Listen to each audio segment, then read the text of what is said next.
and I'll be speaking on behalf of the Save the Roof movement, which has been launched under the aegis of Endless Channel Online. Today I'll be speaking about sleep apnea, or which is better known as obstructive sleep apnea. What actually is sleep apnea? Apnea means cessation of breathing. Now, this cessation of breathing caused due to narrowing of the upper respiratory tract, or in simpler words, the upper airway, is referred to as apnea. And when this occurs during sleep, it is known as sleep apnea. Very simple to understand.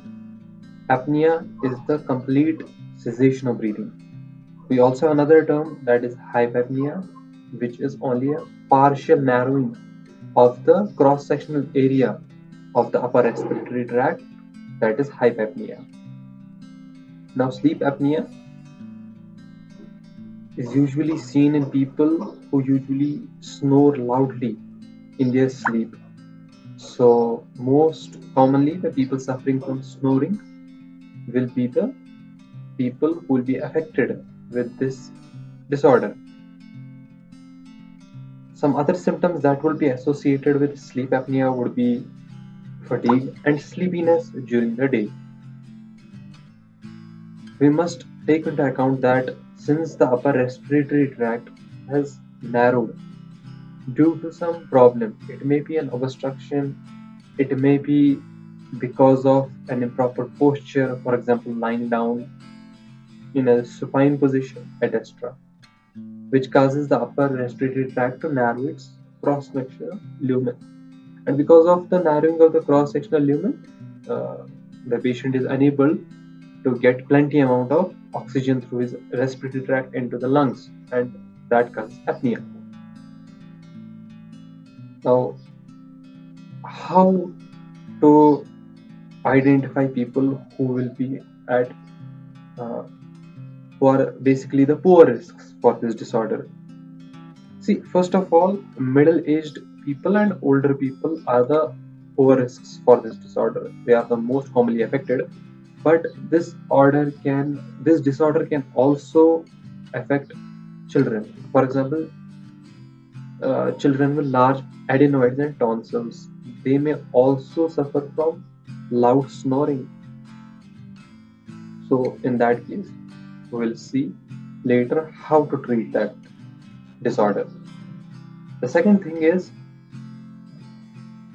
first of all, the obesity. People who are very obese tend to be poor risks for this disorder, tend to be the people who are more susceptible to this disorder. Then we have both males, whether male or female, the people who have large neck girth. Then we also have other people, for example, suffering from hypertension, suffering from pulmonary hypertension, suffering from other disorders of the upper respiratory tract, etc. Now, the scientists have come up with various indices in order to categorize what level of apnea the patient is suffering from. For example, we have a apnea-hypopnea index, AHI for short, for obstructive sleep apnea, that is designated as OSA. We have a 5 to 15 range, that means it's a mild case of sleep apnea. Then we have 15 to 30 range, which is the moderate, and more than 30 will account for a severe case of apnea. Then going forward, how will we diagnose a case of sleep apnea? The most common and established method, if we are talking about technology and all the other things, is polysomnography. Now, polysomnography, it helps to identify and diagnose the case readily, but the matter is about the relative cost and the time period that is required. The patient has to sleep overnight at the lab, okay, under monitoring, and overnightly we will generate all the data. But the disadvantage is not only limited to that thing, the data and the results produced are very complex to interpret. Otherwise, polysomnography remains an unchallenged diagnostic aid for the acquisition of the diagnosis of a case of sleep apnea. But most commonly, doctors usually use pulse oximeter, which is used to determine the amount of saturation of oxygen. That is, light is allowed to pass through the blood, which contains oxygenated and deoxygenated amount of hemoglobin. There is a particular wavelength of light that is reflected back, and some amount is absorbed, which helps us to calculate the range of the saturated oxygen present in the blood. That is there. So pulse oximeter can also be used for the diagnosis of sleep apnea. Moving forward, how to treat this disorder? Now we know that a particular patient is suffering from this sleep apnea. There are basically three methods. One is behavioral techniques, second is non-surgical, and the third is surgical. First of all, going on to the behavioral techniques, we will ask the patient first of all to lose weight. In many of the cases, it has been found out that once the person has cut out his portion of weight, a large portion of his weight has been reduced, the apnea disappears altogether. So that is that. Second is, we will ask the patient to change his sleeping posture. Okay, these are the behavioral techniques, but it must be remembered that these behavioral techniques will not be successful in a case where there is moderate to severe apnea.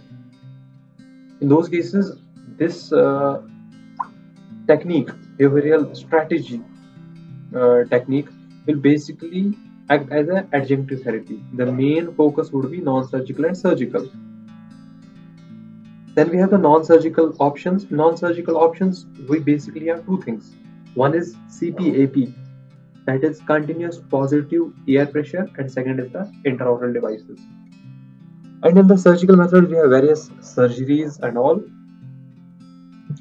First of all, talking about CPAP, basically it is a machine with a mask. The patient usually fits the mask on his face at night while he sleeps. So the machine provides an uninterrupted supply of pressurized air so as to keep his upper airway tract patent. Earlier, the machines were huge, bulky, and they used to produce a lot of sound. There were disturbances while sleeping. People were agitated, anxious while sleeping. They could not toss and turn over their bed while wearing the mask. Therefore, now we have newer machines which are light, which do not produce any kind of sound, and are much more flexible than the previous machines. But still, the disadvantages are pretty more, because patient feels anxious while wearing the mask, and there are those pressure strap marks on the face of the patient and all that. So if the patient is not compliant with the CPAP therapy, you might want to go with the other therapy, that is the intraoral devices. Now these intraoral devices act in two ways in order to keep your upper airway tract patent. One is they try to move the tongue forward, and the other is they try to advance your mandible. So we have various orthodontic appliances, myofunctional appliances, which will help us to achieve this objective. For example, Herbst appliance. We also have Somnodent. We also have TAP positioner.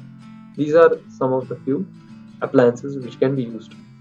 So a case of I would say moderate to severe apnea can be treated using non-surgical methods, but there are certain cases which cannot be treated by either of the two, neither the behavioral strategy nor the non-surgical methods. In those cases, we need to go for surgical intervention. Now when I talk about surgical intervention, it is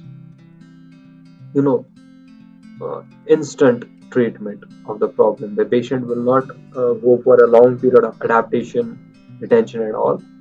So there are different surgeries which will be performed by a team in order to relieve the patient from apnea.